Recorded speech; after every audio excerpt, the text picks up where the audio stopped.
Hey girl, welcome back to another episode of Rock That Fitness with Anna Rockstar. Today, I'm super excited about this episode. I don't think I've talked about this yet on the podcast. So we're going to dive into this. I'm excited to bring some clarity to what it is. What is your metabolism? And I'm going to go over, I think, like 4 or 5 points that I have that are going to help you understand your metabolism, what that really means. And also, I want you to know what it is and what it isn't, and hopefully dispel some myths all about your metabolism. So, with that said, let's dive right in. All right. So, as I said, I'm going to be talking about metabolism and what it is. I'm going to talk about what your metabolism is. I am going to also talk about, does aging affect your metabolism? As in, does aging, like, does it slow your metabolism? I'm going to cover hormonal changes. How does the metabolism impact hormonal changes? I am going to go over, is it just calories? How does the metabolism impact calories and how you burn calories? I'm also going to cover protein and for muscle maintenance and how that impacts metabolic health. And then lastly, I'm going to talk about NEAT. And I've mentioned this many times, non-exercise activity thermogenesis. So those are the things I'm going to cover having to do with metabolism. By the end of this, you are going to walk away feeling, I hope, a lot more confident on your own metabolism and what it means. And it's not going to be such a mystery. You're going to be like, yeah, I get this. And it's not complicated. I like to make things as simple as possible. So let's go ahead and start out with a definition. What is metabolism? Okay. Metabolism is the process that your body converts what you eat and drink into energy. Sounds simple enough.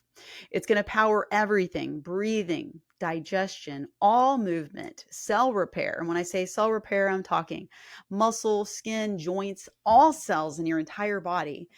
And yes, even your thinking. It is powering your thinking, your brain function. And metabolism impacts everything: energy, muscle maintenance, muscle growth, fat storage, fat breakdown into energy. Just basically, metabolism is how your body and all of your body systems processes energy, calories. Okay. And I'm going to be breaking down for you what most women over 40 do not know about their metabolism. So you're going to be a whiz after this, girl. All right, so let's talk about the first thing I want to talk about right now, which I think is a huge myth, in that your metabolism is naturally going to slow down because of your age. Is this true? Well, it may not be true. While it may be true that your metabolism is slowing down with age, it's not just due to getting older. And this is interesting, and some research has proven this. Back in 2021, I want to read you what I wrote here after I did some research myself. This was a big deal back in 2021.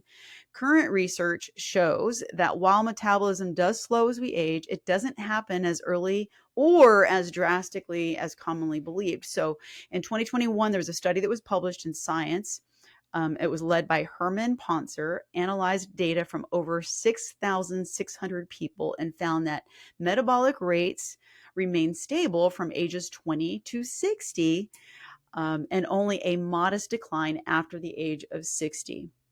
But here's the thing: it suggests that this perceived slowdown in metabolism during midlife is more related, ding, ding, ding, that's more related to muscle loss and reduced physical activity rather than aging itself. Okay. And hormonal changes like decreased estrogen in women also contributes, but also the lifestyle factors such as diet, exercise, that are going to play an impact, and they're going to play a significant role in maintaining your metabolic health. I'm going to get into more of the details of this and help clear things up. But here's the thing: the biggest reason for the metabolic slowdown as we're aging is not due to aging. It's due to the loss of muscle mass and reduced physical activity. Okay. So I hope that clears that up. It's interesting, right? Because so many people are they're just blaming slowdown in metabolism on age. Well, yeah, because as you're aging, you're losing muscle mass, and most of the time you're decreasing in your physical fitness, your physical activity. So yes, that's going to decrease your metabolism. And for this reason, it's highly important that you implement a strategy of muscle maintenance through, you know what I'm going to say, through structured strength training, because structured strength training is vital in order to keep your metabolism efficient and responsive. And at the end of this episode, I'm actually, let me just throw this in here right now. Right now, if you haven't signed up for the new Jumpstart, um, I'm putting this in here. We have a new 2-week challenge called Jumpstart Challenge. And this is going to help you. It's a 2-week challenge to actually go into the RTF app and actually experience doing an RTF strength training program for 2 weeks, for 14 days. And in that, you're going to be able to track your weights, your reps, your sets, and actually see what it's like to do a training program. I'm going to talk a little bit about that. Go to the show notes for more information. Click on the link. It's going to tell you everything about it. And if you have never done anything having to do with RTF and you have been curious, this is a great opportunity for you. So go check out the show notes. I'll talk a little bit more about that in just a minute, but I just had to throw that in there.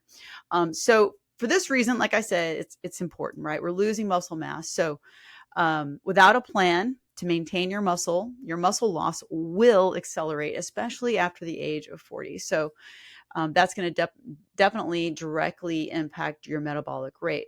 Now, let's talk about hormonal changes and what kind of myths surround that when it comes to our metabolism as women over 40. It says after 40, hormonal changes, particularly the decrease in estrogen. This has a significant impact on metabolism because what happens is estrogen affects how the body stores fat and uses energy. And these changes after the age of 40, they tend to lead to fat accumulation, particularly around the midsection, the abdomen, as on women. Also, I want to stress that stress management, sleep quality, and recovery is vitally important in helping balance our hormones and supporting our metabolic function. So that has to do with our hormones. And so obviously, as we're aging after the age of 40, ladies, it is going to impact our hormones do impact our metabolism. And it has to do with, especially with the estrogen. Metabolism is more, okay, so here's the next point I wanted to make. Metabolism is more than just calories in and calories out. I know for years people have been talking about this concept, calories in, calories out, and that's all it is. And in some ways, it is. Calories is energy, energy in, energy out. However, it's a little bit more. Let's expand on this a little bit, because many women think that metabolism is purely about burning calories, but it also involves how efficiently your body is processing the foods and the nutrients that you put in. So again, how is your body processing it, right? This is going to be very individual to every person, and your genetics play a role in how much lean body mass you have versus, fat body mass that you have on your body. Everything is going to affect your metabolism, your height, your weight, your genetics, your gender, and again, how efficiently your body is processing the foods and nutrients. And how your body is processing your food and nutrients is going to be directly related to these things, like how well rested are you? Is your body recovering? Is your body in recovery mode? Are you stressed? Are you overly stressed? And these things are going to play a role. Again, supporting muscle mass plays a role here. So how your body actually is burning the calories, it's all depending on all of those things. So let's go a little bit further into this, talking about calories. So if you're solely focusing on calories burned, then you're neglecting some more broader aspects of your metabolic health and the efficiency of your body to break down the foods into energy and building blocks for muscle and all of the systems of your body. So every person, every individual has their own individual efficiency.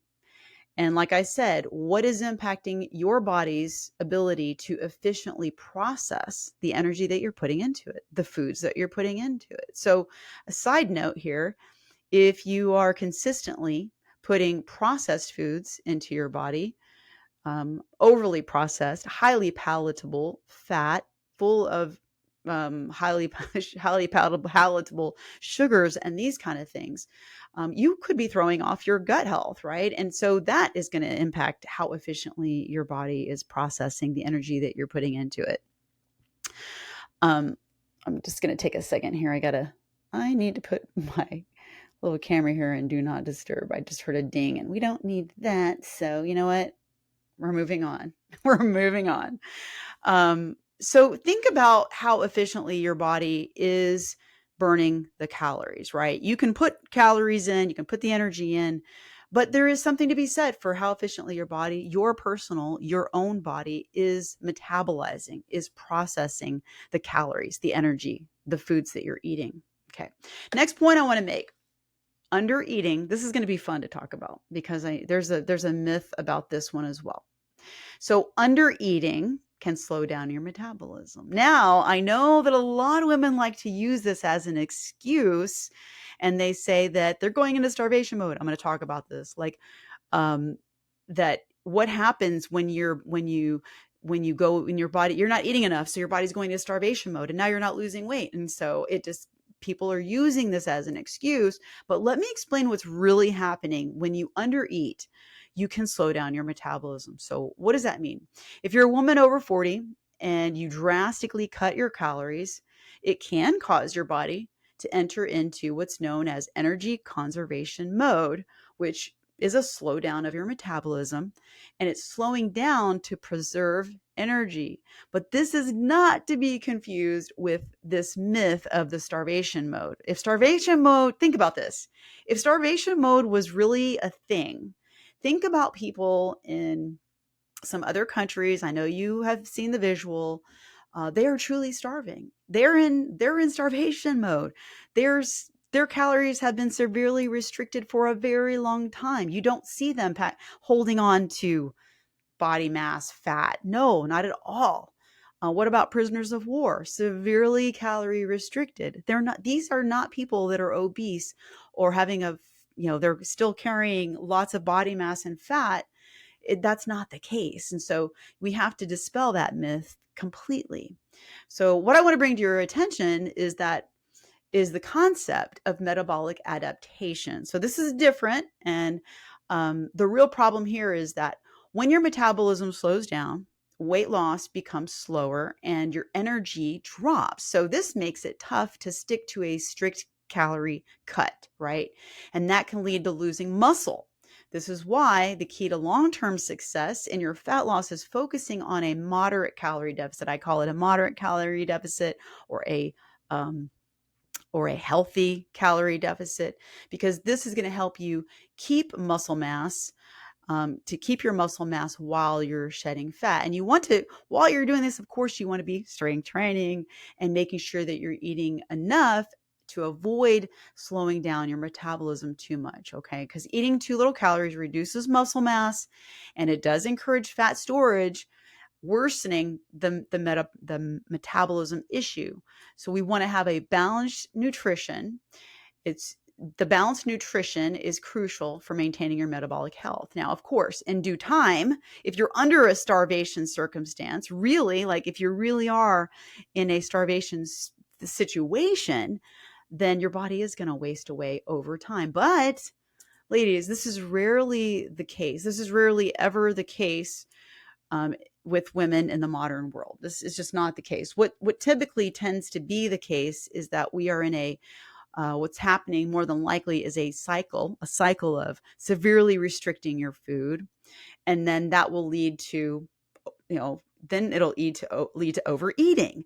And then you go into this cycle of like restricting your food, overeating, and then you end up, which leads to no fat loss overall, and you're not reaching your overall health and fitness outcomes. So hopefully that clears that up. there's really no such thing as starvation mode for most of us in the modern world, okay? What's typically happening is you are having what is called a slowdown, where your body you have severely restricted your calories, and so you are going into energy conservation mode. Again, this is rare that this is really happening, like I said, because what's really happening typically is that you are restricting and overeating, and that's a cycle that you have been stuck in. If you had real energy conservation mode, you have been in a real calorie deficit for a significant period of time, and your body basically naturally, slowly adapts to that calorie amount, and you're going to have a slowdown in your energy and you're adapting. But like I said, that doesn't typically happen. But I think I've mentioned this in, before, and other lessons and other podcast episodes and things like that, where this is why it's important to take a diet break so that you can keep your body, your metabolism responsive to the calorie deficit, right? So if you're constantly in a calorie deficit, like for real, a real calorie deficit, then your body's going to have this energy conservation mode that it goes into, causing your body to adapt to that lower amount of calories. And you can get out of this. Your metabolism is not broken. You just have to slowly, what they call reverse diet. And that's just a fancy way of increasing your calories slowly over time into a maintenance. Okay. All right, let's talk about protein and how it's essential for maintenance and your metabolic health. So, I am always talking about the importance of protein. I know a lot of women think, well, I'm getting protein. I eat chicken, I eat fish. I am eating turkey and all the protein sources. That's great. I believe you. I'm sure that you are eating some protein, but most women, especially as we're aging, are not getting optimal amounts of protein.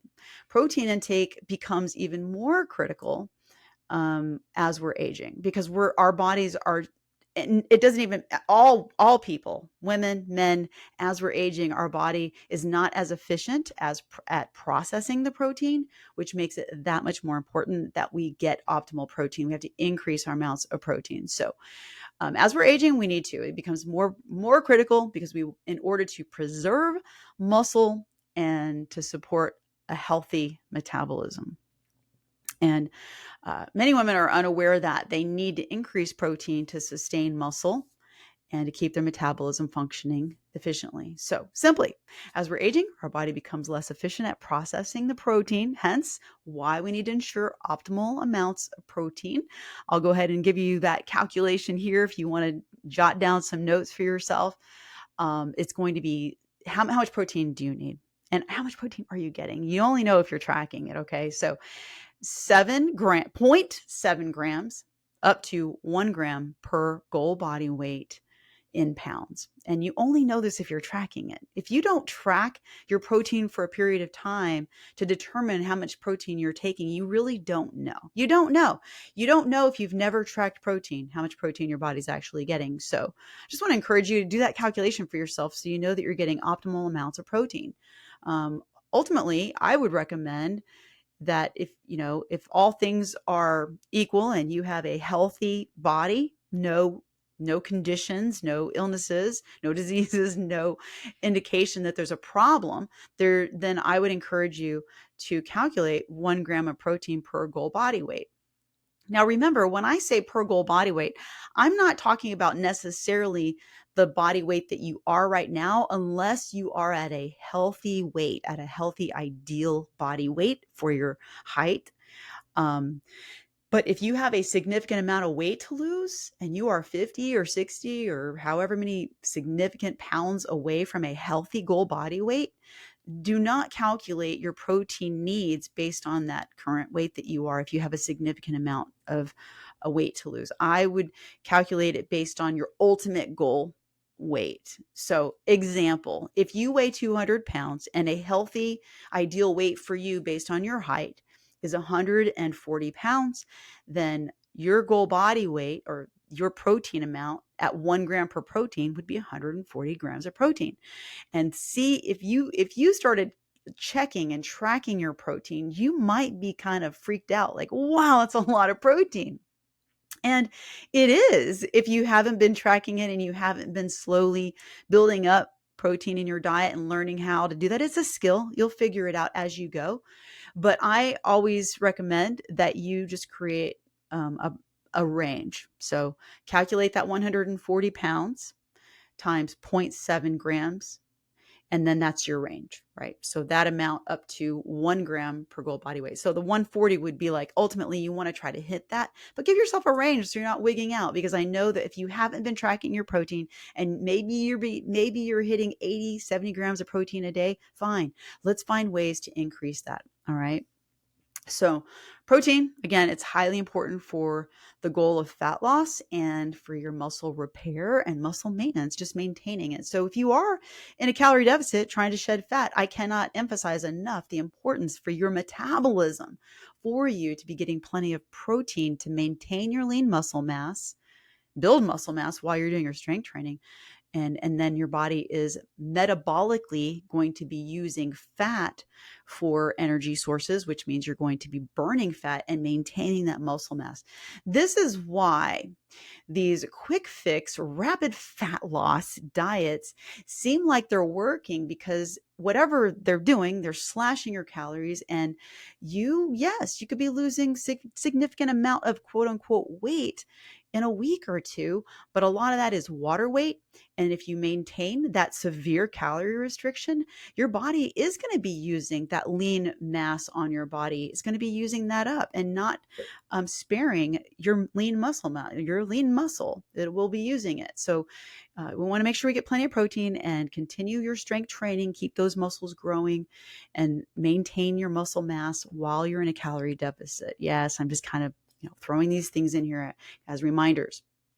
The next one is huge because, like I said earlier, right, as we're aging, it's not aging that's causing a slowdown of our metabolism. It is the decrease of muscle mass and the decrease in physical activity. So that leads me to this next point, which is NEAT. NEAT stands for non-exercise activity thermogenesis. And this plays a big role, right? Because it means this is the energy that you burn every day in activities like simple things, not intentional exercise. It's things like walking, cleaning, fidgeting around. And this accounts for a significant portion of your daily calorie burn. But when as we're aging, it seems like we tend to be more sedentary, right? So I want to encourage you to increase your daily movement outside of formal exercise. Because here's the thing, ladies, there are many of us, right, that work from home. We're sitting at our desk for hours and hours upon time. And maybe you are getting a workout every day. Maybe you are putting in some training. You're getting some cardio in each day.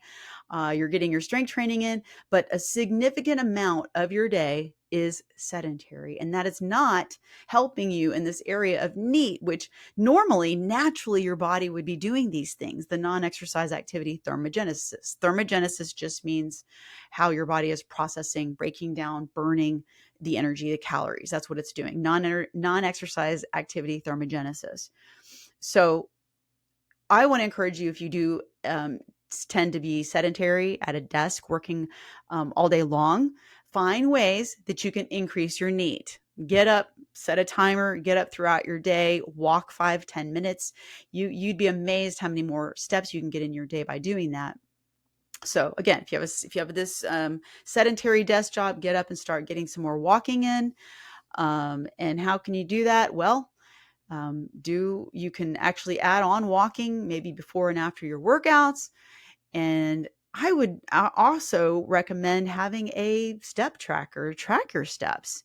If you don't track your steps and you have a sedentary job, I want to encourage you to get a step tracker and start tracking your steps. You may be very surprised at how little activity you're getting in your day. And like I said, if you are only getting a workout in, but you're sitting most of the day, chances are very good that you're not getting enough activity in your day. And NEAT is very important. Your non-exercise activity is hugely impacts your metabolism. So Again, you want to be strength training, building your muscle, maintaining your muscle, and you want to have plenty of physical activity throughout your day, not just your workouts. You can't just count on your workouts for your activity. I hope that really hits home for you if you tend to have if you have a desk job and you're sitting most of the day. So this leads me to our conclusion. Our key takeaways today. Let's recap these main points. Metabolism slows, yes, as we're aging, but it's not due to age. It's typically due to muscle mass, to the loss of muscle. Hormonal shifts affect our metabolism, and managing stress is going to affect our metabolism. And also getting plenty of rest and recovery will help our metabolism. I think a lot of women don't realize the importance of managing our stress and getting plenty of rest and recovery daily. If you do intense exercise every single day and you're not resting and recovering, especially you're not putting a rest day between your strength training days to allow your muscles to recover and rebuild, then you're actually doing your metabolism more harm than good. These things help your metabolism, getting plenty of rest, managing your stress, managing and making sure that you get plenty of recovery between your strength training. Okay, or even your endurance exercise. So those of you ladies who are high into their endurance training. So again, it's more than just calories in and calories out. Your metabolism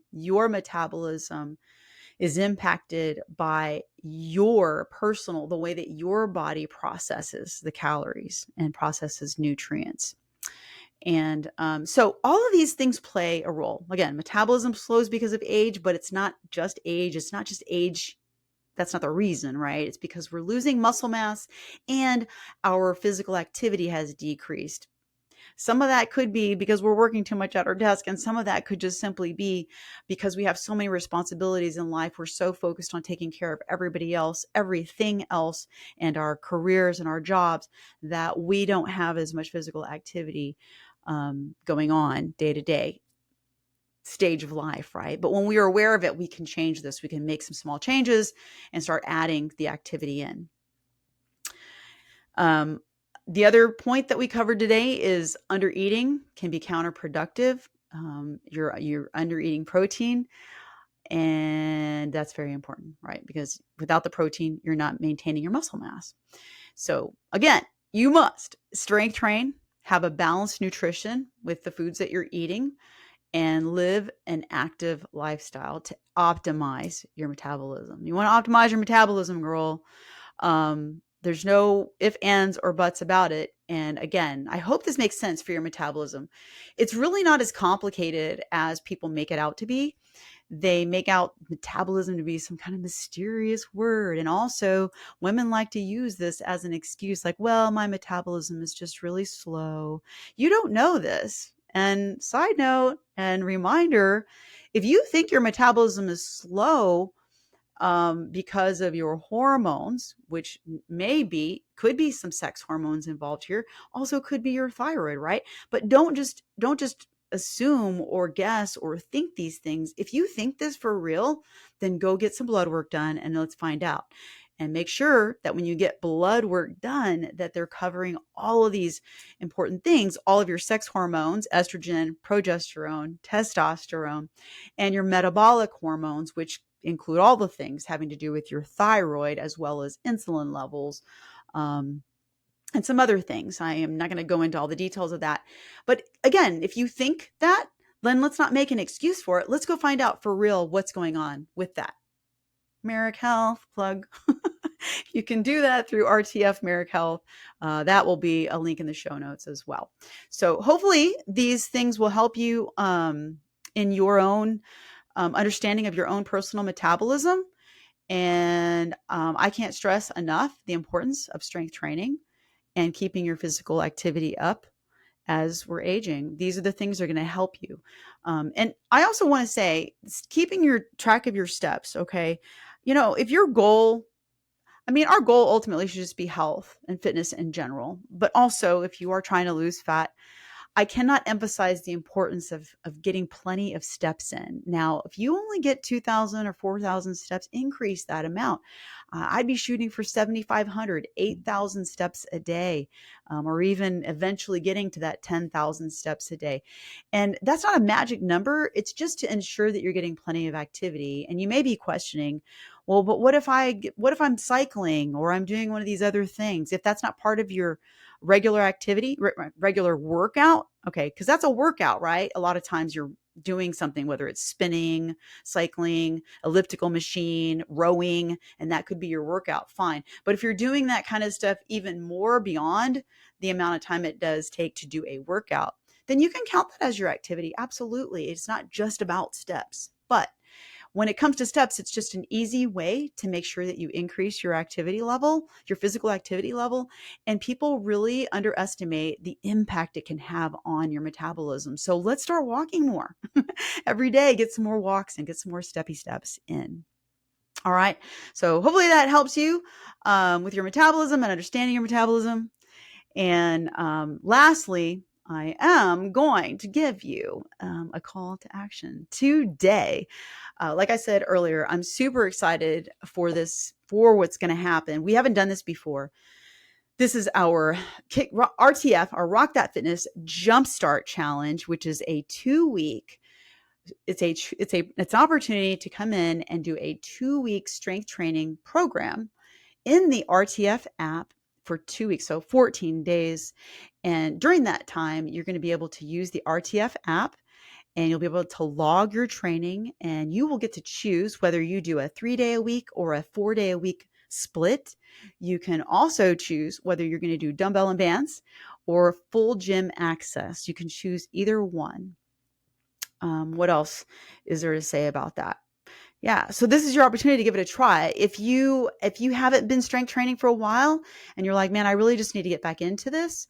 I want to encourage you to give this a shot. This would be a great jump start, right? Ready? Jump. Jump in and get kickstarted. If you've never strength trained before and you know the importance of strength training, then I encourage you to give it a try. And it's never too late. Never too late. No matter how old you are, research proves time and time again, you can build muscle, you can get stronger at any age. You don't need me to tell you that. You can go check out the Google machine. It's going to tell you. It'll show you so many people who have inspirational stories about how they've gotten stronger, fitter, built muscle at any age. Yeah. So hope this helps. And yeah. We'll see you. We'll see you in the socials. Thanks for watching. Thanks for listening and watching on YouTube. And that's all I got for you today, girl. Thank you. And yeah, stay strong and rock on.